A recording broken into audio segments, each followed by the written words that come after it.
You know me, and that's where I'm going to.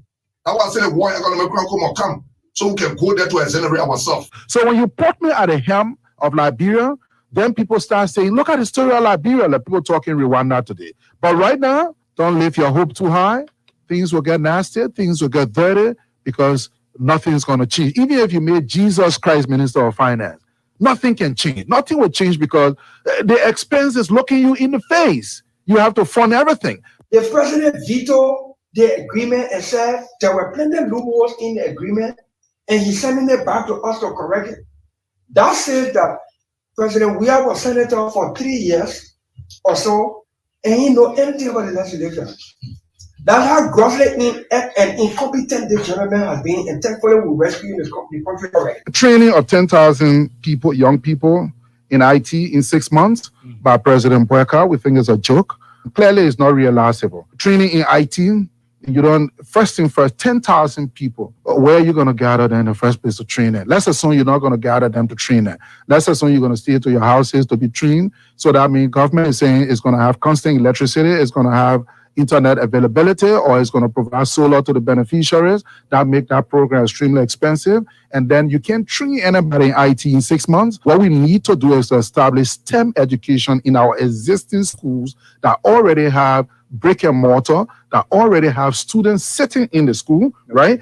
Where teachers are, we need to reposition our educational infrastructure because we have all of the information. USA has done it for us, many other institutions have. So we know the teacher deficit, we know all of these things. So clearly for me, that is just a joke. And if you say, let's take website development. If you want to build a proper website, you need more than 6 months. Let's take the simplest sort. If you need to do coding, you need a lot more than that. So, and then how are you going to train these people? If they stay to the houses with the inconsistency of electricity, the fact that they can't afford data, how are you going to train them? So it's not clearly realizable. So we need STEM education. Former President Weah is still known to be the former president of this country. So I think he should be entitled to the VIP launch. Unity Party-led government have decided with which one, and we need to stop that. President Boyka need to be very careful. He moving on the wrong path. Looking at President Dr. George Weah, that was defeated with nothing less than 15,000 votes, and the person conceded to say congrats. That means you must respect the president. But President Boyka do not have respect for himself. Rouse the people, we're going to find where the former president is. I'm going to his house. Anywhere here, I will meet him. The former president was wrong by seizing my baby passport. Now I said, former president, because you seized my baby passport and the way you are proceeding, we are going to ensure that you become one-time president. And now that he has become one-time president, we're going to reconcile now.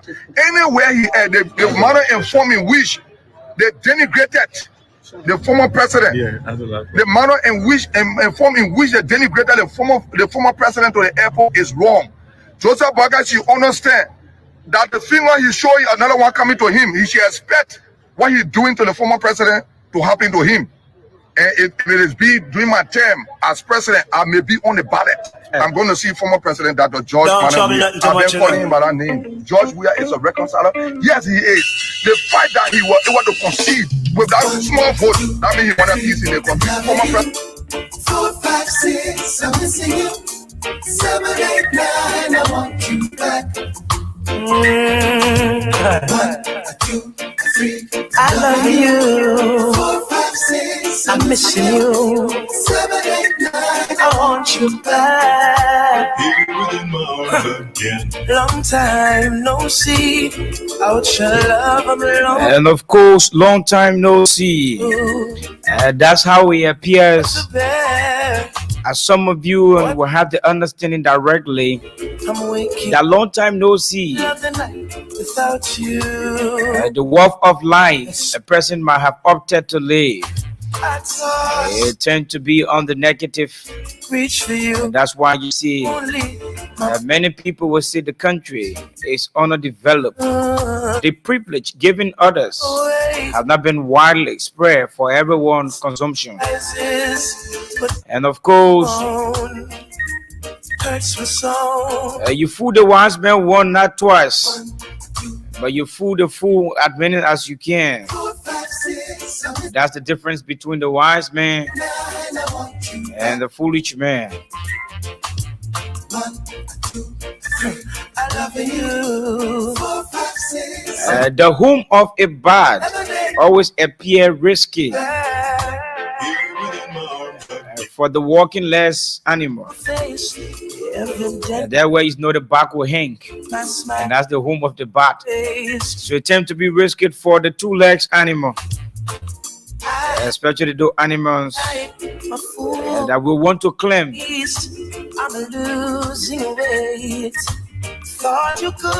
So folks, on Bits and Pieces this afternoon, we got too many things to talk about, too many things, and of course we will talk to Ramsey Magibi, talk to Benjamin Labla in Lofa County, as we get a report that the monkeypox cases are increasing there. We hope to talk to Afro Wicked in Bone County, Prosper in Maryland. We need to know what happened in the southeast. These plus many others. The Press Union of Liberia election. It is just within this month, few weeks from now, or days from now, a few days from now. The long-awaited and pending election of the Press Union of Liberia since 2022. What is going on with the government? Too many things. Civil 7 complaining that they are underpaid, and certainly not much of them are being paid well. But you got ministers, directors who are hugely paid in the course of a month, and Civil 7 remain. However, that's how it is. Not everyone will smile in every government. So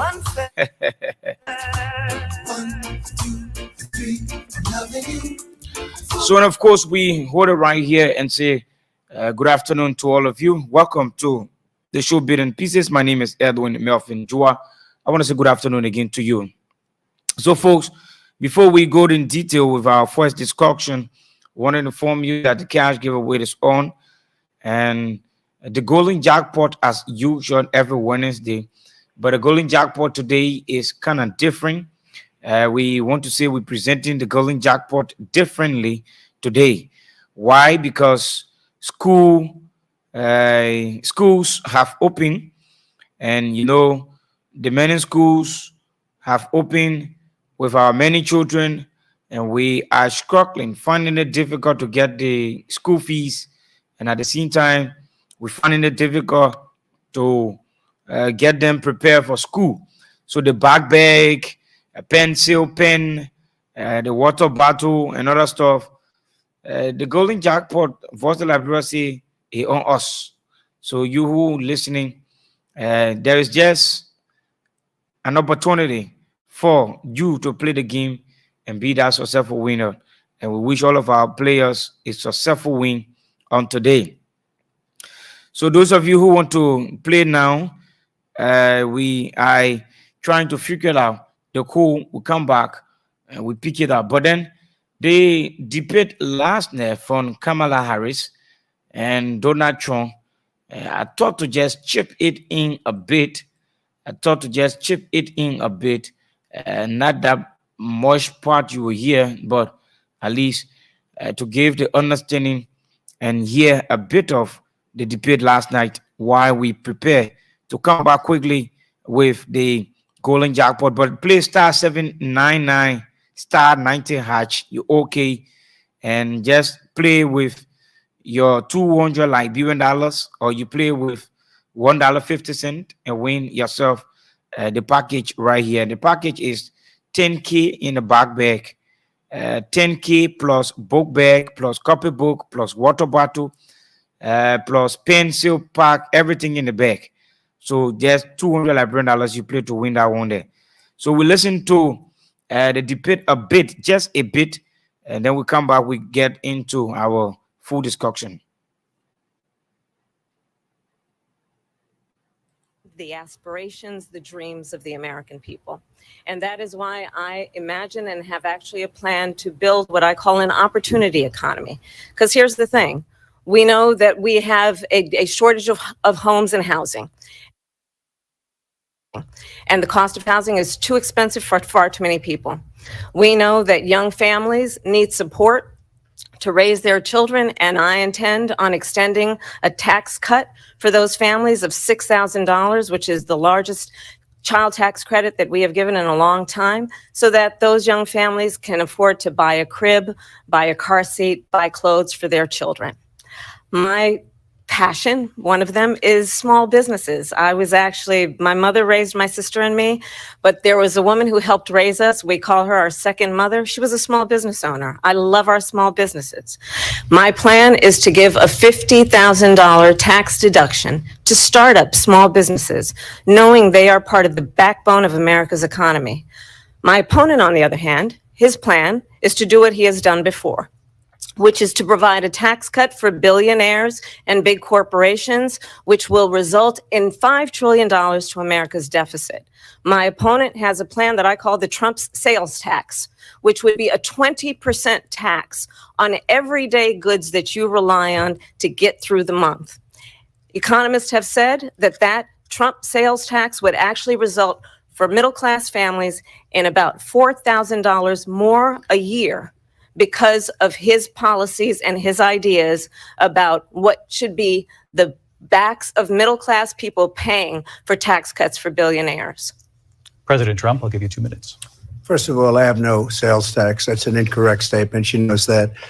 We're doing tariffs on other countries. Other countries are going to finally, after 75 years, pay us back for all that we've done for the world. And the tariff will be substantial in some cases. I took in billions and billions of dollars, as you know, from China. In fact, they never took the tariff off because there was so much money they can't. It would totally destroy everything that they've set out to do. They're taking in billions of dollars from China and other places. They've left the tariffs on. When I had it, I had tariffs, and yet I had no inflation. Look, we've had a terrible economy because inflation which is really known as a country buster. It breaks up countries. We have inflation like very few people have ever seen before, probably the worst in our nation's history. We were at 21%, but that's being generous because many things are 50, 60, 70, and 80% higher than they were just a few years ago. This has been a disaster for people, for the middle class, but for every class. On top of that, we have millions of people pouring into our country from prisons and jails, from mental institutions and insane asylums, and they're coming in and they're taking jobs that are occupied right now by African Americans and Hispanics, and also unions. Unions are going to be affected very soon. And you see what's happening. You see what's happening with towns throughout the United States. You look at Springfield, Ohio. You look at Aurora in Colorado. They are taking over the towns. They're taking over buildings. They're going in violently. These are the people that she and Biden led into our country, and they're destroying our country. They're dangerous. They're at the highest level of criminality, and we have to get them out. We have to get them out fast. I created one of the greatest economies in the history of our country. I'll do it again and even better. We are going to get to immigration and border security during this debate, but I would like to let Vice President Harris respond on the economy here. Well, I would love to. Let's talk about what Donald Trump left us. Donald Trump left us the worst unemployment since the Great Depression. Donald Trump left us the worst public health epidemic in a century. Donald Trump left us the worst attack on our democracy since the Civil War. And what we have done is clean up Donald Trump's mess.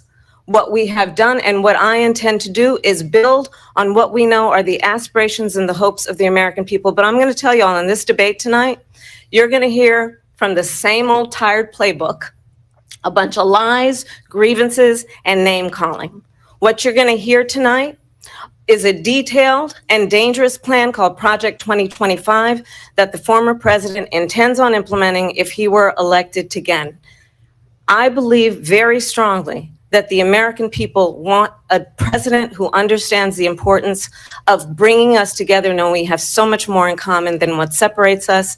And I pledge to you to be a president for all Americans. President Trump, will give you a minute here to respond. Number one, I have nothing to do, as you know, and as she knows better than anyone, I have nothing to do with Project 2025. That's out there. I haven't read it. I don't want to read it purposely. I'm not going to read it. This was a group of people that got together. They came up with some ideas, I guess some good, some bad, but it makes no difference. I have nothing to do. Everybody knows I'm an open book. Everybody knows what I'm going to do. Cut taxes very substantially and create a great economy like I did before.